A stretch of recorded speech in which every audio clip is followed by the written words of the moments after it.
आज हिंदी दिवस है सर, जानो कि ना 14 सितंबर। हाँ, 14 सितंबर को हिंदी दिवस मनावल जा है, तो बात मालूम है हमरा भी।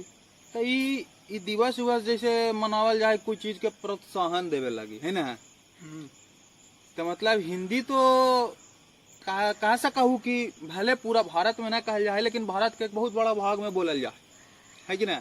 बिल्कुल। लेकिन फिर भी एकरा प्रोत्साहन देवे पड़ रहे है, एकरा ला दिवस बनावे पड़ रहे है। एकर मतलब है कि कुछ विलुप्त प्राय प्रजाति में से है। देखो, अंग्रेजी माध्यम के जो स्कूल अले आजादी के बाद कहल गए हल कि 10 साल तक ला ही ऑफिशियल लैंग्वेज रहते अंग्रेजी। अच्छा। और धीरे धीरे हिंदी में बदल जेती। अच्छा। लेकिन ये संभव हो ना पहले। 70 के दशक के बाद परिस्थिति में बड़ी बदलाव अली। अंग्रेजी पर विशेष जोर देवल गई। अच्छा। और हिंदी लुप्त प्राय हो गई। तो ओकरे बचावे खातिर हमरा लगा है कि हिंदी दिवस के रूप में मनावल गए कि हिंदी में भी लोग काम करें, ऑफिशियल कम से कम। तो सही कारण हुए ऐसे ही थोड़े। प्रेमचंद कौन जमाना में हलथिन? 1780 के जमाना में हलथिन ना? प्रेमचंद तो बहुत पहले हलथिन। 1900 कितना में हलथिन? 1935-34 में तो उनका समाप्ति हो गया। अच्छा, मतलब अंग्रेजी हुकूमत के दौरान ही वो सब लेखक थी। अच्छा अच्छा, समझलू ना। मतलब वो घड़ी हिंदी पर पूरा जैसे हिंदुस्तानी कुचलल जा रहा था, गुलाम बनल जा रहा था, हिंदी के भी कुचल दिया गया था। हिंदी भी एकदम न तो स्वतंत्रता संग्राम के दौरान हाँ भाषा जो हले ना वो कुछ कुछ फारसी उर्दू भी हले। हाँ, तो जाना हो तू कि प्रेमचंद पहले उर्दू में ही लिखल थे। अच्छा। लेकिन चूंकि राज हुकूमत के खिलाफ लिखे लगल थी, हाँ, तो उनकर एगो बहुत बढ़िया रचना हले सोजे वतन। अच्छा। ओकरा जब्त कर लेल अंग्रेज बन। अच्छा। और उनकर नाम धनपत राय हले पहले। अच्छा। अब बाद में वो हिंदी में लिखे लगल थी ना, नाम बदल दिल थी, प्रेमचंद कर दिल थी। और उस समय समसामयिक घटनाक्रम के इतना सुंदर चित्र, यथार्थवादी चित्र प्रस्तुत करने में हमारे प्रेमचंद जी का कोई मुकाबला नहीं था। उनका इंडिया के शेक्सपियर कहा जा लीजिए, लेकिन शेक्सपियर जितना नाम कमाइल के, जितना धन कमाइल का है, वो मुकाबला में तो प्रेमचंद के हम जाने हैं इतने कि फोटो खिंचावे भी जाल थे स्टूडियो में, तब फैटले जूता पहन के फोटो खिंचावे थे, अंगूठा जूता के बाहर झाँका। देखो, ऐसा बहुत सा साहित्यकार होलथिन हमरा ही। निराला जी के भी ओकरो से दर्दनाक कहानी है। दीन बंधु निराला। हाँ, नाम हले। तो बाद में लोग दीन बंधु और काका टाइटल दिलथिन, लेकिन जब तक वो कविता लिख रहा थी हाल उनका कोई पूछे वाला वो जमाना में ना हले। अच्छा, सूर्यकांत त्रिपाठी निराला। हाँ, तोड़ती पत्थर, भिक्षुक, ये सब उनकर बड़ी सुंदर सुंदर कविता हले। हाँ। लेकिन उनका कोई तरजीह ना दिल जा हले। तोड़ती पत्थर के बारे में कहल जाए कि भेजालथिन संपादक ही कि छाप दीजिए, तो कहल कि छापने लायक ही नहीं। हाँ, वो तो एगो सरोज स्मृति में लिखलती है कि संपादक ग्रंथे निरानंद, दो एक शब्द में ही उत्तर। अब उत्तर यही देते थे कि आपकी रचना छपने वाला नहीं है। जबकि उसी तोड़ती पत्थर पर आज पीएचडी कर रहा है सर। हाँ, कहे ऐसा बात कहे ना। राष्ट्रभक्ति भी बड़ी जबरदस्त लिखा थी। चलू ना, जैसे एक तो लाइन हमरा याद आ रहा है, शेरों की मांद में घूस आया है सियार, जागो फिर एक बार। ये अंग्रेज लोग को कहें। हाँ, भारत हुआ शेर का मान, वो लोग सियार है जो घुस आया है, जागो फिर एक बार। दो लाइन में मतलब दो लाइन में पूरे भारत का आह्वान कर दिल थी ना। कुछ क्या कहना। फिर दिनकर जी के भी कैसे भुला सका है कोई? ये सब तो क्रांतिकारी कवि थे ना। दिनकर उनकर के रचना हुंकार जब निकला था ना, तो उन्होंने सिंधु को ही ललकारा था। अच्छा, सिंधु मतलब सागर। हाँ, मुझे ललकारता क्या सिंधु, स्वयं युग धर्म का हुंकार हूँ मैं। वाह। और पौराणिक कुछ कथा के मिला करके वर्तमान में राष्ट्रभक्ति भरने की भावना का जो उदय हुआ उन लोगों की कविताओं में, इससे राष्ट्र एक हुआ। एगो जात पात पर जो फैलल था उस पर बहुत बढ़िया लाइन है जी इनका, ब्राह्मण क्षत्रिय इस सब से लेकर के कि कौन सही में ब्राह्मण है, कौन क्षत्रिय क्या है, उस पर एक बहुत अच्छा रचना है दिनकर जी के। उलेनिया याद है तो बताइए थोड़ा। हाँ, उलेनमा तो हमरा याद है। ऊंच नीच का भेद न माने वही श्रेष्ठ ज्ञानी है। वाह। दया धर्म हो जिसमें सबसे वही पूज्य प्राणी है। क्षत्रिय वही भरी हो जिसमें निर्भयता की आग, और सबसे श्रेष्ठ वही ब्राह्मण है जिसमें तप और त्याग। बताइए, ये रश्मि रथी में लिखल थी ने। आज के ब्राह्मण में तप त्याग नहीं मिलेगा, क्षत्रिय नाम का है लेकिन निर्भयता की आग नहीं है। और एगो चीज है जी, कुछ डायरेक्टर उरेक्टर हथिन जो भोजपुरी के आगे बढ़ावे में हथिन, हाँ, क्षेत्रीय भाषा के आगे बढ़ावे में बहुत योगदान देवे हथिन, लेकिन वो सब हिंदी के नाम से ऐसे बिफर जाथिन जैसे कि गधा के सिर से सिंह गायब हो जाए ना, चाहे सांप देख के कैसे आदमी उछल जाए। ना तो हिंदी के ही बोलियों के रूप में भोजपुरी या मगही या मैथिली आवा है, ओकरा हिंदी से अलग करके ना देखल जा सका है।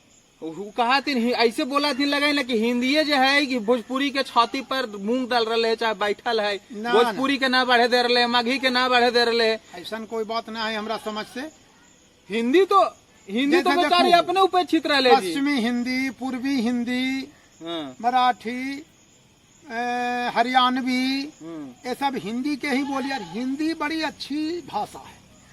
विश्व में कोई ऐसी भाषा नहीं है जिसमें ये गुण हो कि हर भाषा के शब्दों को अपने में आत्मसात कर ले। सही बात। अब स्टेशन लिख दो, हिंदी में लिखा हो ना स्टेशन, स्टेशन लिख रिक्शा तो बाहर के लैंग्वेज है। हाँ। कोई भी ऐसा कड़ा शब्द है, सुपरिंटेंडेंट भी हिंदी में लिख सका हुआ आराम से। सही बात है। और आप पढ़ भी ले सका हो। बिल्कुल। सोडियम कार्बोनेट लिख सका हुआ आराम से हिंदी में, आप पढ़ ले सका हो। पढ़ ले सका। शब्द के मात्रा में दरिद्र तो अंग्रेजी है, हिंदी ना है अंग्रेजी। आप बोलो अंग्रेजी में चाचा के और मौसा के या फूफा के सबके एक गो अंग्रेजी है। अंकल। अंकल। अब अंकल कहे से कोची जाहिर हो भाई, फूफा के कर ले के मौसा के कर ले तो जानकारी हो ना। लेकिन हिंदी में वो बात ना है ना, सब लगे अलगे अलगे वर्ड है। ताऊ है, ताई है। जहाँ अंग्रेजी कम्युनिकेटिव लैंग्वेज बना, तो हिंदी की गरिमा धूमिल होते चली गई। अब हिंदी पढ़ने के लिए स्पेशल सेक्टर में कॉलेज में जाके पढ़िएगा तभी पढ़िएगा हिंदी, और नहीं तो इसको तो द्वितीय भाषा बना दिया आज के जमाना में।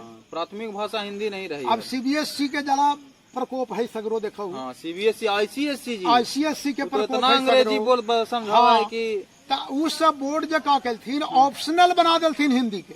मन होते तो लड़का पढ़ते, ना मन होते तो ना पढ़ते। शेक्सपियर के जितना मतलब हुआ है सब तो पढ़ा है इस सब में, आईसीएसई बोर्ड में, सीबीएसई में। हाँ, वो तो पूरा जूलियस सीजर पढ़ना है, 12th नाइट पढ़ना है। लेकिन एक जगह गोदान न पढ़ावल जाए, निर्मला न पढ़ावल जाए, ना रश्मि रथी के नहीं पढ़ाना है, कुरुक्षेत्र नहीं पढ़ाना है। ये सब तो अब लाइब्रेरी के शोभा बढ़ावे वाली पुस्तक बन गए। जो हिंदी के अच्छा अच्छा जानकार हथिन वही ओरा ढूंढा हथिन। अब मधुशाला के पढ़ा है, रश्मि रथी के पढ़ा है, कुरुक्षेत्र के पढ़ा है। लेकिन अब के समय में भी हिंदी के बॉलीवुड के जरिया से है कि बचल है अभी तक हिंदी या बॉलीवुड भी हम देखा है कि आजकल परिनिष्ठित भाषा का प्रयोग ना करा है। जितना फूहड़ भाषा है ओकरा में भर दे ना, तो वो सब हर तरह के ना है जी। वहाँ का क्रिएटर जो हर तरह के है, जो उत्कृष्ट कवि है वो अच्छा भाषा का ही प्रयोग करता है। जैसे वो आप नहीं जानते हैं तो पीयूष मिश्रा जी हैं। अच्छा, तो ना हमरा मालूम। बड़ी बढ़िया लिखा थी। उनका एक तो गुलाल फिल्म में गाना है, लेकिन आरंभ है प्रचंड, पूरा प्रतिष्ठित कुछ कहा लू जयशंकर प्रसाद वाला भाषा। हाँ, बढ़िया भाषा है उसमें। आरंभ है प्रचंड, बोले मस्तकों के झुंड, आज युद्ध की घड़ी के तुम गुहार दो। हाँ, तो प्रसाद जी नियन है जैसे लिखा। हिमाद्री तुंग श्रृंग से प्रबुद्ध शुद्ध भारती, स्वयं प्रभा समुज्वला स्वतंत्रता पुकारती, उसी का अमर्त वीर पुत्र हो दृढ़ प्रतिज्ञ सोच लो, प्रशस्त पुण्य पंथ है बढ़े चलो बढ़े चलो। तो जयशंकर प्रसाद जी जब आए ना हिंदी साहित्य में, तो परिनिष्ठित भाषा लिखी, शुद्ध खड़ी बोली यहीं पर स्टार्ट हुआ। स्टार्ट तो ना कह सकते हैं, स्टार्ट तो अमीर खुसरो से माना जाता है, लेकिन उसको परिनिष्ठित रूप प्रदान करने का काम जयशंकर प्रसाद ने किया। पूरा तत्सम। हाँ, तत्सम की ही बहुलता, तत्सम की ही बहुलता। यही कारण है कि चंद्रगुप्त और चाणक्य का जो कन्वर्सेशन है वो इतना क्लिष्ट है कि उसको समझने के लिए हिंदी ऑनर्स की जरूरत है। ऐसे बुझाई तो ना बतिया रहे। अब ये साधारण 50 नंबर के हिंदी पास के राष्ट्र भाषा से कैसे जिनका पानी पुलिंग है कि स्त्रीलिंग भी पता ना है, ओरा से ना बुझाए वाला है। ना तो ये बहुत अच्छा आज के जमाना में लिखा थी जी पीयूष मिश्रा, वही लिखा थी नल की आन बान शान हो कि प्राण का हो दान, आज एक धनुष के बाण पे उतार दो। बहुत अच्छा लिखा थी ने। और भी दो तीन ठो उनकर और रचना भी है। हलथिन पवार उवार जी के रचना बड़ा उत्कृष्ट होगा है। फिर दुष्यंत कुमार के तो कोई भूल न सका है। दुष्यंत कुमार के का कहना है भाई? हो गई है पीर पर्वत सी पिघलनी चाहिए, इस हिमालय से कोई गंगा निकलनी चाहिए। हाँ, इस तरह की रचना।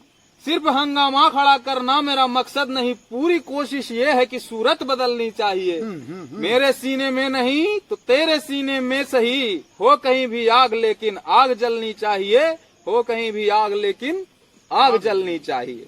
बिल्कुल सही। चलिए तब दोस्तों, हाँ। अब मंच पर सुविधा नहीं है। हाँ, दोस्तों, अब मंच पर सुविधा नहीं है, आजकल नेपथ्य में संभावना है।